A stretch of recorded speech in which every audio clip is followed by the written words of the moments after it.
안녕하세요. 저는 본업이 설거지고 부업이 청소기라고 소개를 하고 다니는 40대 중반의 여자입니다. 결혼한 지가 너무 까마득해 몇 년 차인지 세고 살진 않으나 27에 결혼을 했으니 벌써 10년이 훌쩍 넘었네요. 성격이 달라도 너무나 다른 남자랑 결혼해 살며 그간 마음고생을 했던 걸 생각하면 제 눈물로 연못 하나를 만들 수 있을 겁니다. 부부 사이에 갈등이라고 할 것이 참 많았고요. 그 때문에 아이들한테는 미안할 만한 모습도 제법 많이 보이고 살았어요. 어찌 보면 어른답지 못했던 모습에 얼굴이 붉혀지기도 합니다. 남편과의 사이가 그리 살갑지 못하다 보니 인생살이 자체가 저에게 쉽지 않았어요. 늘 전투적으로 세상을 바라보게 되었고 늘 부정적인 시선이 제 머릿속 한켠에 진득하게 자리를 잡았던 것도 같습니다. 그런데 이런 저에게조차 늘 새롭다고 느껴질 만큼의 부정적인 기운을 안겨주는 사람이 하나 더 있어서 이리 사연을 적게 되었습니다. 웬만하면 부부싸움에서 얻은 노하우 그리고 깡으로 인해서 어딜 나서도 기죽지 않고 또 배짱 한 번 두둑한 저였는데요. 희한하게도 남편이 쏙 빼다 담다 못해 판박이 마냥 똑같은 시어머니 앞에만 서면 제가 얼어붙곤 했어요. 참 희한하죠. 그렇게 남편이랑 지지고 볶고 싸워가면서 밉네 어쩌네 하고 나면 시댁도 똑같이 미워 보여야 하잖아요. 그래서 시댁이고 뭐고 잘 보일 마음도 안 들고 얼굴 한번 비추고 싶지 않기도 하죠. 하지만 저는 그 반대였습니다. 남편이랑 정말 미치도록 싸우거나 싸움은 현재 진행 중이라고 할지라도 시댁만 가거나 시어머니의 부름을 받고 나면 강아지 마냥 얌전해지곤 했죠. 바보스럽게 말입니다. 사실 저는 친정엄마가 일찍 세상을 떠나서 엄마라고 부를 수 있는 존재가 어릴 적부터 곁에 없었습니다. 그래서인지 엄마 또래 어른들을 보는 게 늘 부러운 반에 불편한 반이었고요. 그와 동시에 나도 언젠가는 엄마 같은 존재의 사람이랑 팔짱도 끼고 다니면서 쇼핑을 해야지라는 은연중에 꿈 같은 걸 꿨었죠. 그랬던 제가 결혼을 하며 마주하게 된 시어머니는 처음부터 다정하지도 않으셨고 며느리에게 딸이라는 아부스러운 말조차 꺼내질 않는 차가운 분이셨지만요. 전 그냥 그대로가 좋았어요. 더 친해지며 시간이 더 지나가면 우리도 자연스럽게 말을 주고받으며 친하게 지낼 수 있지 않을까 싶기만 했습니다. 그래서 아무것도 바라지 않고 어머님이 시키는 건 시킨 거라면서 군말 않고 했어요. 특히 밥 짓는 걸로 잔소리를 많이 할 때에도 다 남편이랑 내가 잘 살게 하기 위해 가르쳐 주는 거라 생각을 하며 군말 않고 받들었습니다. 멸치볶음에 머리를 따라고 할 때에도 된장 안에 있는 콩 모양의 것들을 죄다 빼려고 하실 때에도 말이죠. 어머님이랑은 가장 많이 부딪히고 혼났던 게 요리할 때였어요. 저희 남편이 정말 까탈스러운 사람이거든요. 입맛이요. 정말 이런 입으로 어릴 적에는 어떻게 밥을 먹었을라나 싶을 정도로 아무 음식을 쉽게 받아먹는 사람이 아니었습니다. 멸치볶음도 그 쥐꼬리만한 멸치인데도 불구하고 그 와중에 꼭 머리는 따야 먹었고요. 된장찌개에도 된장 안에 완전체 모양의 콩이 들어가 있으면 찝찝하다며 먹길 거부하는 사람이었어요. 그 바람에 어머님은 신혼초부터 이런 남편의 입맛을 와이프가 잘 맞춰줘야 한다는 소리를 하면서 저한테 남편 입맛에 딱 맞을 만한 그런 요리들을 가르쳐 주셨어요. 물론 선생과 제자의 개념이 아닌 주인마님과 하녀의 개념으로다가 잔소리를 퍼부어가면서요. 남편을 위한 요리를 하며 손이 너무 많이 가는 것도 문제였지만 사사건건 어머님이 아들밥을 잘 차려주고 있는지에 대해서도 확인하고 남편에게 직접 물어가면서 평가까지 하게 하니 저는 스트레스가 이만저만이 아니었습니다. 부담스럽고 짜증이 나는 걸 떠나서 무섭기까지 하더라고요. 그래서인지 저는 어머님의 이 모진 일들을 감당해내면서도 짜증 한 번을 내지 않았어요. 그냥 이 시기를 견디면 괜찮아지는 날이 오겠거니 하면서 시키는 대로 또 군말을 하지 않은 채 해내곤 했답니다. 그러니 어머님은 제가 원래 그런 아이라는 걸 아시고는 더욱 쉽사리 잔소리를 입 밖으로 뱉어내셨고요. 제가 유일하게 화를 낼 때에는 남편이랑 부부싸움을 할 때였는데요. 그때 밥 차리는 게 너무 힘들고 괴롭다면서 미치도록 소리를 지르고 나면 남편이 또 그 말을 그대로 시어머니께 전달을 해버리는 바람에 일은 더 커지곤 했답니다. 부부싸움을 하고 나면 꼭 어머니께 들켜서는 싸웠다고 혼이 나곤 했고요. 겨우 이겨내고 씩씩거리며 집에 가선 또 남편이랑 한바탕 싸움을 하면서 이 질기고도 독한 악연이 이어져 갔답니다. 그러는 사이 저는 집안에서 딱 청소하고 설거지하고 아이들 키우는 주부 그 이상 이하도 아니게 되었고요. 남편은 고치는 것 하나 없이 제가 차려주는 밥을 먹을 줄만 알고 치워놓은 집에 들어와 잠만 잘 줄 아는 가정이 되었죠. 여전히 어머님은 저 알기를 개떡까지 아셨고 지금도 명절이 아닌 평일에도 어머님이 남편 줄 반찬을 가져가라 하면 달려가 가져오는 처지였습니다. 그나마 어머님이 아들 반찬이라도 챙겨주려 하시는 덕분에 제가 할 일이 조금은 줄어서 거절을 할 이유는 없었거든요. 하지만 그럼에도 불구하고 순정적이던 제가 폭발을 할 때는 분명히 있었어요. 그건 바로 명절이 막 끝나고 난 다음이었죠. 명절 내내 제사상 차리고 고생을 하느라고 힘을 들여서 그런지는 모르겠지만 명절 연휴가 딱 끝이 나고 나면 온몸에 힘이 다 빠지는 것 마냥 정신을 차리기가 힘들곤 했습니다. 그래서 체력적으로도 그렇고 정신적으로도 가장 약한 시기 중 하나였죠. 그런데 하필 이 시기마다 저는 다른 사람도 아닌 시어머니한테 평소보다 몇 배의 섭섭함을 느끼곤 했답니다. 집안으로 들어온 선물 박스 몇 개가 있었어요. 시아버지 인맥으로 매년 들어오는 선물이었습니다. 이왕이면 제사 내내 고생하고 혼자 여기저기 돌아다니면서 사람들 씻긴 하려고 청소도 한 며느리한테 그걸 하나 줄 법도 하잖아요. 비싼 것도 아니고 스팸 몇 조각 들어있는 그 만 얼마짜리 선물 박스를 말이죠. 그런데 어머님은 그걸 저희한테 줄 생각은 단 한 번도 안 하시더라고요. 그리곤 누구한테 준 줄 아세요? 자기 시댁에 갔다가 친정에 온 시누이한테 주더라고요. 또 하나는 바로 앞집 이웃부부, 그리고 또 다른 하나는 맨 꼭대기층에 살고 있는 아파트 총리 아주머님한테요. 시누이한테 주는 건 그렇다 쳐도 그 멋 이웃네한테까지 선물을 굳이 전해주면서 며느리인 나한테는 아무것도 안겨주지 않는 것이 참 섭섭했습니다. 한 몇 년 지속이 되다가 한 번은 물어보기까지 했었어요. 어머님, 저희도 이거 주시면 안 돼요? 애들이 너무 좋아할 것 같아요. 라고 하면서요. 그런데 어머님이 단박에 거절을 하면서 세상 이해하기 힘들다는 얼굴로 저를 노려본 채 말씀하시더라고요. 네 남편 스팸 싫어하는 거 까먹었냐? 그런 정신으로 내일부터 남편 출구상은 또 어찌 차려주려고? 라고 말이죠. 그때 알았습니다. 어머님의 관심사는 오로지 남편의 입맛, 남편이 먹을 수 있는 건지 아닌지 그뿐이구나 라는 걸 말이죠. 그거 말고는 저랑 따로 사적인 대화를 나누고 싶어 하지도 않고 사적으로 만나 놀고 싶어 하지도 않는다는 걸요. 그저 어머님의 모든 관심사는 며느리인 제가 당신 아들한테 따박따박 좋아라는 음식을 잘 내어주는지 그뿐이었다는 걸 말이죠. 그걸 알고 나니 가슴이 미워졌습니다. 나에겐 정말 엄마라는 존재를 옆에 둘 수 있는 팔자라는 게 없구나 싶었죠. 그래서인지 내 삶이 너무 초라해 보이고 또 안쓰러운 것이 괜히 의기소침해졌고요. 시어머니 앞에서는 더욱 기가 죽어서 별말을 못하고 살았어요. 오히려 전보다 더 순정적으로까지 변해가면서 시어머니 앞에서는 아무 군말을 하지 않는 것에 익숙해졌답니다. 그게 익숙해져서 내 성격을 바꿔봐야겠다는 생각을 하는 것조차 힘들었네요. 하지만 작년 그리고 재작년 코로나 때문에 저희가 시댁을 안 갔습니다. 남편이 굳이 가려고 하는 걸 제가 애들이 걱정이 되기도 하고 저희 큰아이가 중요한 시험을 앞두고 있었던 게 마음에 걸려서 절대로 시댁을 가려고 하지도 않았어요. 법적으로도 거리두기 인원 모임에 제한이 있었기에 안 가는 것이 합당하기도 했고요. 그런데 그것 때문에 어머님이 꽤 오랜 시간 동안 저에게 복수를 하겠다고 칼이라도 갈고 계셨던 모양이더라고요. 전 정말 꿈에도 몰랐습니다. 시험이 있는 아이의 건강이 코로나 때문에 수틀리면 안 되니까 집안에서 어딜 나가지도 못한 채 뒷바라지만 했었어요.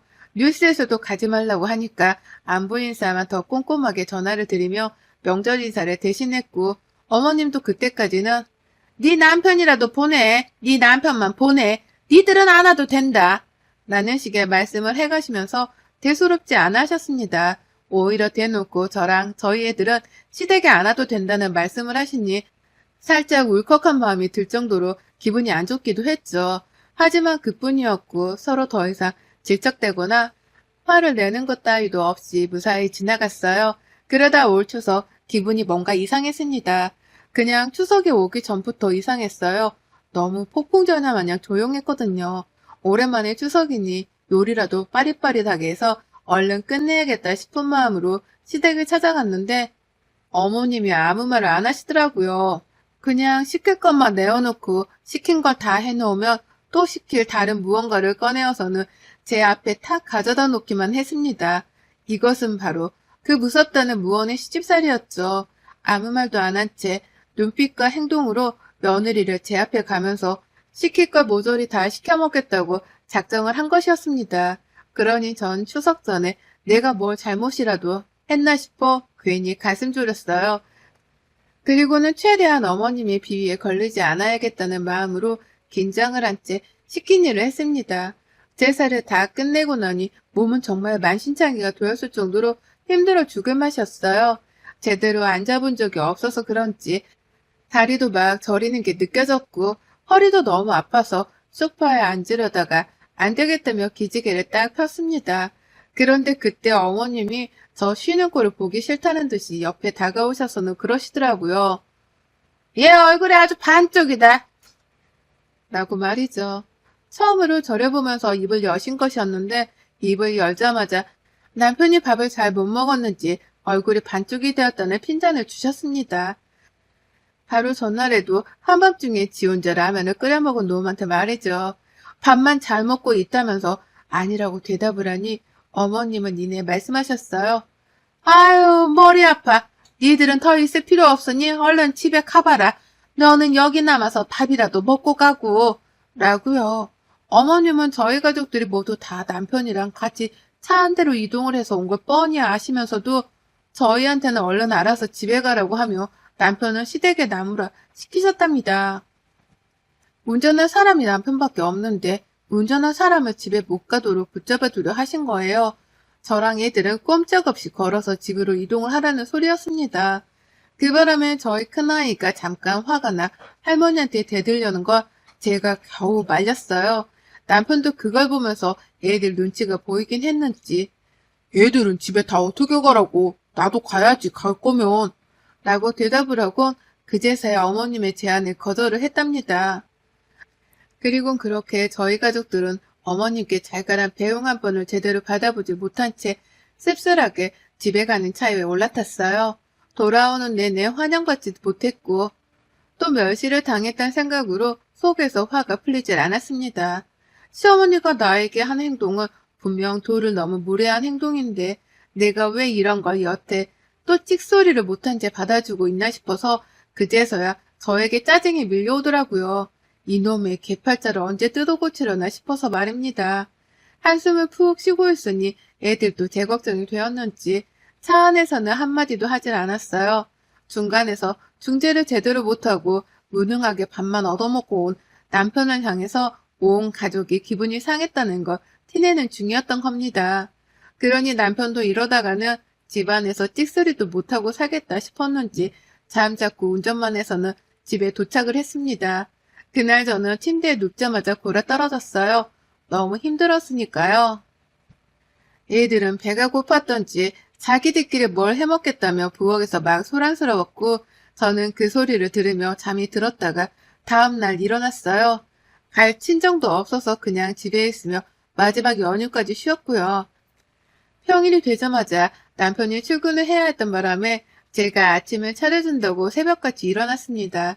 그리고는 애들도 일어나서 덩달아 바쁜 아침을 보내고 있는데 밖에 택배가 도착했어요. 아무것도 시킨 게 없는데 택배기사가 온 겁니다.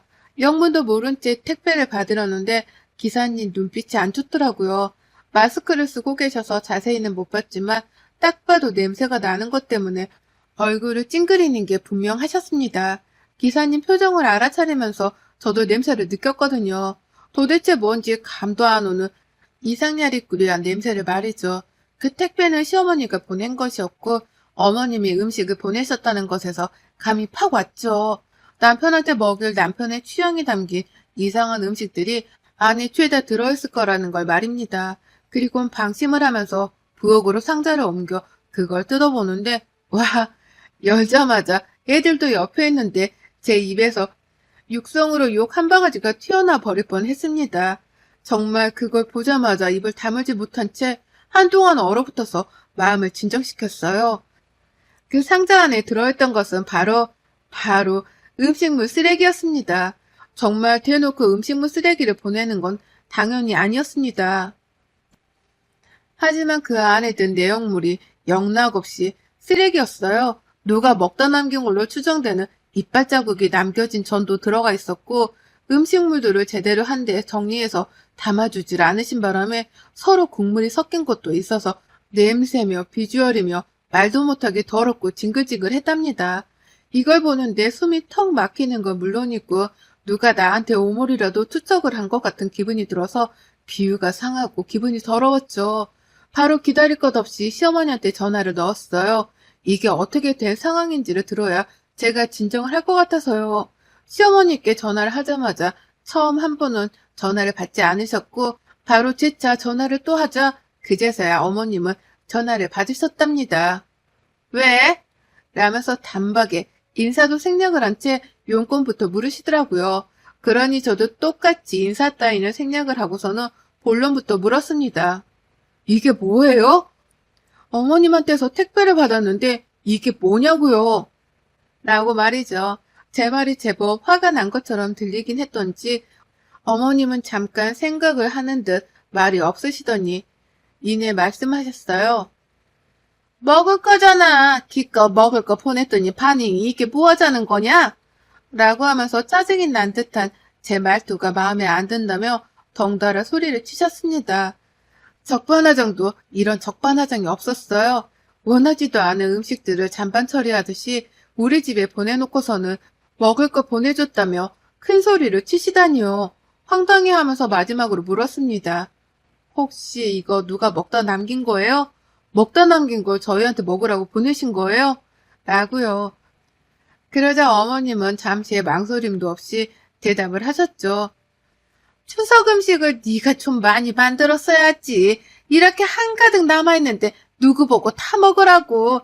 다 네 친척들이 먹고 남긴 거니까 남이 먹던 거보단 훨 깨끗하다. 밀가루 묻혀서 다시 구워 먹으면 먹을만해. 네 남편이 좋아라 하는 거다. 라고요. 다시 한번 말씀드리지만 저희 남편은 정말 입맛이 까다로운 사람이에요. 그것 때문에 제가 지금껏 살면서 남편이 입맛에 맞는 음식을 차려내느라고 혼자 부엌에서 저 스스로와 씨름을 하며 살았습니다. 그런 사람이 설마 남이 먹다 남긴 음식들을 먹으려고 하겠냐고요. 아무리 그게 친척들이라고 할지라도 말이죠. 추석 내내 그 많은 사람들이 오고 갔는데 설마 그 사람들이 먹다 남긴 음식들을 하나하나 다 모아서는 저한테 보낸 건가 싶었습니다. 아무리 생각을 해봐도 남편 때문이라고 하기에는 음식이 너무 더럽고 불결했고요.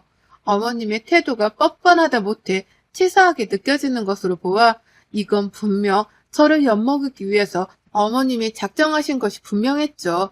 일부러 고의적으로 명절 내내 말씀도 안 하시면서 일을 시켜 먹으시더니만 이미 그때부터 제가 코로나 시국에 시댁에 오지 않았던 것에 대해서 불만을 품고는 약이라도 올려보려고 복수를 다짐하고 계셨던 것이 분명했습니다. 유치해도 이렇게 유치할 수가 없었네요. 평생 떠받들고 모시면서 살다가 코시국에 잠깐 묻은 걸 가지고서 그걸 가지고는 이렇게 더러운 방법으로 며느리한테 약을 올리다니요. 나이값을 못하는 사람이 이런 거구나 싶으면서도 하필 그런 사람한테 내가 지금껏 비율을 맞춰가면서 빌빌거리고 살았다고 생각을 하니 천불이 났습니다. 제 스스로가 너무 한심스럽기도 하고 지난 세월을 되돌릴 수 없다는 후회로 가슴이 아파서 말이죠. 그리고 전 알겠다는 말을 남기곤 어머님의 전화를 끊어버렸어요. 한참 씩씩거리면서 화를 삭히고 참으려고 하다가 이건 참기만 해서 해결이 될 문제가 아니다 싶었죠. 그리고 전 당장 우리 집에 있는 음식물 쓰레기 봉투를 꺼내 들었습니다. 일이 많이 번거롭기도 했고 또 냄새랑 음식들을 쓰레기 봉투에 담느라고 코끝이 쨍하게 아려오기도 했지만요. 솔직히 그 순간만큼은 복수의 칼을 가는 심정이었어요. 최대한 속이 통쾌할 정도로 복수를 해줘야겠다 싶었던 저는 아주 차곡차곡 음식물들을 한 입도 입에 넣지 않은 채 모조리 다 음식물 쓰레기 봉투 안에 집어 넣었답니다. 그리고는 그걸 도로 택배 상자 안에 집어넣고 택배 자체를 반품시켜 버렸어요. 시어머니 집으로 도로 돌아가도록 말입니다. 어머님은 음식을 먹으라고 봉투 안에 담아 보내셨으나 저는 버리라며 음식물 쓰레기 봉투 안에 집어 넣어서는 그걸 반품시켜 버렸답니다. 하루 종일 잠잠하더니만 다다음 날 택배를 받은 건지 어머님 전화가 오후 늦게부터 요란스럽게 울려대기 시작했어요. 어찌나 요란하게 울리던지 제가 받지 않고 버티고 있자 문자로까지 받으라고 난리를 치시더라고요. 왜 택배를 도로 보냈냐면서 왜 멀쩡한 음식이 음식물 쓰레기 봉투에 들어가 있는 거냐면서 말이죠. 나한테 버리라고 보낸 거냐며 막 오타를 장렬하게 써가면서 흥분을 해서는 문자를 보내다가 또 흥분을 못 참겠었는지 전화를 막 하시다가 제가 전화를 안 받으니 또 문자를 막 격렬하게 써가면서 연락을 시도하셨답니다. 그리고 전 그 어머님의 전화는 끝까지 무시를 했고요. 결국 문자로는 답장을 해드렸어요. 어머님이나 많이 드세요. 전 이미 갖다 버린 음식들이니까. 이런 식이면 저 이제 다시는 시댁 안 가요. 호구짓도 한두 번이어야지. 라고요. 이모티콘 하나 없는 정색의 말투로 이 문자를 보냈답니다. 그리고는 그걸 끝으로 전 어머님의 핸드폰을 차단시켜 버렸어요. 정말로 호구짓은 이쯤에서 끝내야겠다는 생각이었기에 훗날을 생각할 필요는 없었습니다. 시어머니는 제가 혼자 무시만 해도 아무 보잘것없는 존재셨으니까요. 어머님 대접을 안 해드리면 그뿐이었기에 핸드폰이고 뭐고 싹 차단을 해버렸어요.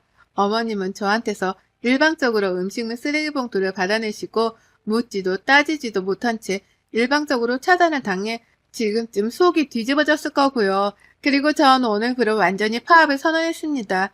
남편이요? 지 입맛에 맞게 처먹으라고 했어요. 다시는 나한테 콩알만한 멸치대가리를 따게 하지 말라는 말을 하면서 각자 밥은 알아서 챙겨 먹자고요. 결국 나한테 함부로 하면 지들만 손해라는 거 이참에 명명백백 밝혀줄 참입니다.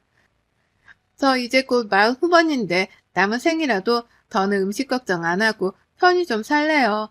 어머님의 도발 덕분에 복수 한번 기똥차게 하고서 시집살이에서 영영 탈피하렵니다. 여러분의 생각은 댓글로 남겨주세요. 오늘도 시청해주셔서 정말 감사합니다.